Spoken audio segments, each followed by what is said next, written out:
ஆன்மீக உறவுகள் அனைவருக்கும் என் அன்பான வணக்கங்கள். நாளைய தினம் 26/2/2025 மகா சிவராத்திரி தினம். நாளைய தினத்தில் அனைத்து சிவன் கோயில்கள்லேயும் 4 கால பூஜை நடக்கும். நிறைய பேர் நாளைய தினத்தில் விரதம் இருந்து இரவு தூங்காமல் கண் விழித்து இந்த 4 கால பூஜையிலையும் கலந்துக்கிட்டு சிவ வழிபாடு செய்வாங்க. அப்படி கண் விழித்து சிவபெருமான 4 கால பூஜையிலையும் வழிபாடு செய்கிறவங்களுக்கு பலவிதமான நன்மைகள் உண்டாகும் அப்படிங்கிறத நம்ம கேள்விப்பட்டிருக்கோம். விரதம் இருக்க முடியாத சூழ்நிலை இருக்கக்கூடியவங்க, வயதானவர்களாக இருந்தாலும் சரி, இல்லை கோவிலுக்கு போய் கண்முழித்து வழிபாடு செய்ய இயலாதுன்னு நினைக்கிறவங்க மன வருத்தமே பட வேணாம். இந்த ஒரு மந்திரத்தை அந்த நாளில் நம்ம சொல்கிறதுனால சிவராத்திரியில் விரதம் இருந்து கண்முழித்த பலனை நம்ம பெறலாம். ஒரு சில பெண்களுக்கு சிவராத்திரி சமயத்தில் கோவிலுக்கு போக முடியாத ஒரு சூழ்நிலை ஏற்பட்டிருக்கும். அந்த சூழ்நிலை இருக்கிறவங்க இந்த வழிபாட்டை நிச்சயம் பின்பற்றலாம்.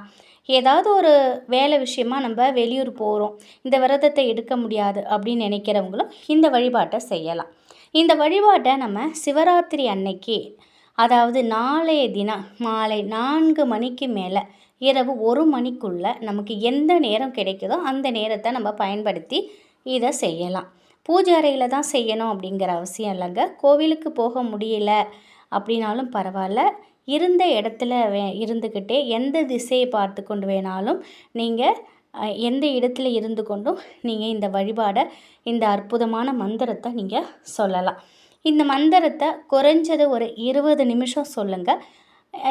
20 நிமிஷத்துலேருந்து அதிகபட்சம் நீங்கள் எவ்வளோ நேரம் வேணாலும் நீங்கள் இதை சொல்லலாம்.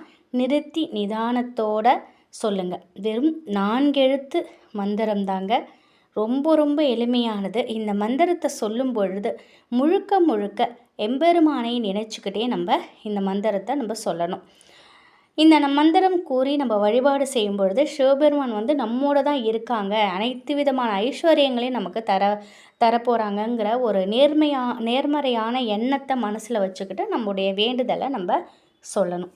இந்த மந்திரம் என்னன்னு பார்த்தீங்கன்னா, மவ சிவ. இந்த 4 வார்த்தை தாங்க. 2 வரி, 4 வார்த்தை. நாளை மாலை 4 மணிலேருந்து இரவு 1 மணிக்குள்ளே நீங்கள் எப்போ வேணாலும் நீங்கள் சொல்லலாம். மவ சிவ.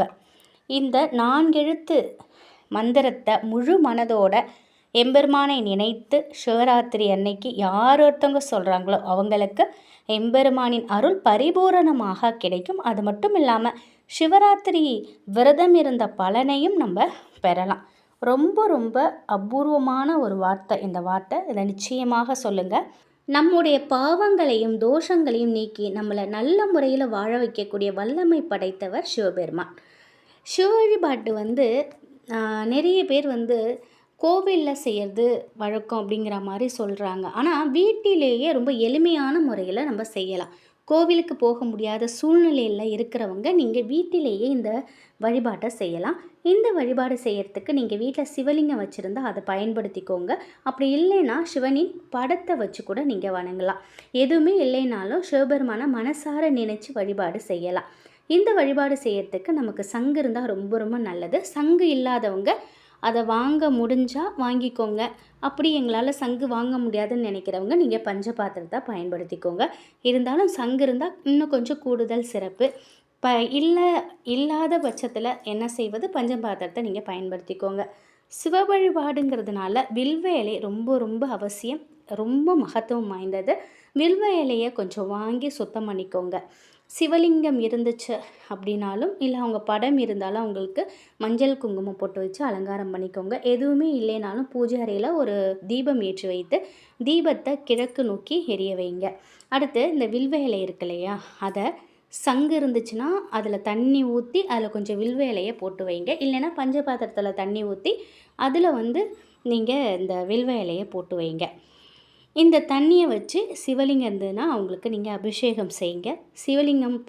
சிவலிங்கமும் இல்லை படமும் இல்லைன்னு நினைக்கிறவங்க ஒரு சுத்தமான பாத்திரத்தை வச்சுட்டு அதில் இந்த வில்வம் சேர்த்த தண்ணீரை ஊற்றிக்கிட்டே ஓம் நம சிவாய அப்படிங்கிற மந்திரத்தை நீங்கள் சொல்லிக்கிட்டே இருங்க. இதை செஞ்சதுக்கப்புறம் கொஞ்சம் வில்வ இலையை கையில் எடுத்துக்கிட்டு எம்பெருமானுக்கு அர்ச்சனை செய்கிற மாதிரி மனசில் நினச்சிக்கிட்டு சிவ அஷ்டோத்தரத்தை சொல்லி நீங்கள் ஒவ்வொரு இலையாக போட்டு நீங்கள் அர்ச்சனை பண்ணலாம்.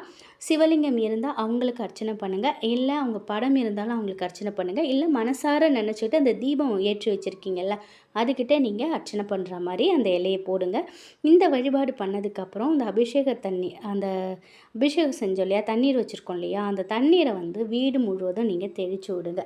இப்படி தெளித்து விடுறதுனால சிவபெருமானின் அருள் வந்து பரிபூரணமாக நமக்கு கிடைக்கும். சப்போஸ் வீட்டில் வேல் வச்சுருக்கீங்க அப்படின்னாலும் இந்த முறையில் நீங்கள் வழிபாடு செய்யலாம்.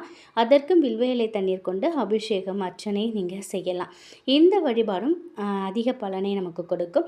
நம் வீட்டில் சகல செல்வங்களும் நிம்மதியும் சந்தோஷமும் நிலைத்திருக்க பரம்பொருளை இந்த முறையில் நம்ம வழிபாடு செய்யலாம். இந்த முறையில் வழிபாடு செய்கிறத எல்லா நாட்கள்லேயும் செய்யலாம். ஆனால் செய்ய முடியாதுன்னு நினைக்கிறவங்க பிரதோஷ நாட்களில் சிவராத்திரியில் நீங்கள் செய்யுங்க. அமோகமான பலனை நம்ம பெறலாம். சங்கில் வச்சுருக்கிற தீர்த்தத்தை நீங்கள் கொஞ்சம் உங்கள் தலையில் தெளிச்சுக்கோங்க. பணம் வைக்கக்கூடிய அந்த பீரோ பெட்டி அதுக்கிட்டேலாம் வந்து நீங்கள் தெளித்து விடுங்க. இந்த மாதிரி செய்கிறதுனால நம்மை பிடித்த நம் வீட்டில் உள்ள எதிர்மறை சக்திகள் எல்லாம் போயிடுச்சு, எல்லாமே போயிடும். அப்படி எல்லாமே போயிடுச்சுனாலே ஆட்டோமேட்டிக்காக நமக்கு நம் வீட்டில் நேர்மறை சக்திகள் அதிகம் வரும். அதனால நம் வீட்டில் இருக்கக்கூடிய கஷ்டங்கள் அனைத்துமே தீரும். நிச்சயம் இந்த ஒரு தகவல் உங்களுக்கு பயனுள்ளதாக இருக்கும் அப்படின்னு நம்புகிறேன். நாளைய தினம் மகா சிவராத்திரி நாளில் இதை நீங்கள் செய்யுங்க. அதே போல் இரவு கண் விழித்து இருக்க முடியாது, விரதம் இருக்க முடியாதுன்னு நினைக்கிறவங்க நைட்டு அந்த 11:45லேருந்து 1 மணி அந்த நேரத்தில் சிவபெருமானை வந்து பார்வதி தாயார் சிவபெருமானை பூஜித்ததா அர்த்தம். அதாவது 3ஆம் கால பூஜை. அந்த நேரத்தில் நீங்கள் கண் விழித்து வீட்டில் ஓம் நம சிவாய மந்திரம், உங்களுக்கு தெரிந்த மந்திரத்தை நீங்கள் சொல்லுங்கள். அதுவும் அதிக பலனை நமக்கு கொடுக்கும். அதே போல் நாளைய தினம் உங்களுக்கு வில்வ இலையும் நிச்சயம் உங்களால் முடிந்ததுன்னா வில்வ இலை ஒரு திருநீர் பாக்கெட் கொண்டு போயிட்டு பக்கத்தில் சிவன் கோயில் இருந்தால் அவங்களுக்கு கோயிலில் கொடுத்துட்டு வாங்க. இதுவும் நமக்கு புண்ணியத்தை கொடுக்கும். இந்த ஒரு தகவல் உங்களுக்கு பயனுள்ளதாக இருக்கும் அப்படின்னு நம்புகிறேன். நன்றி.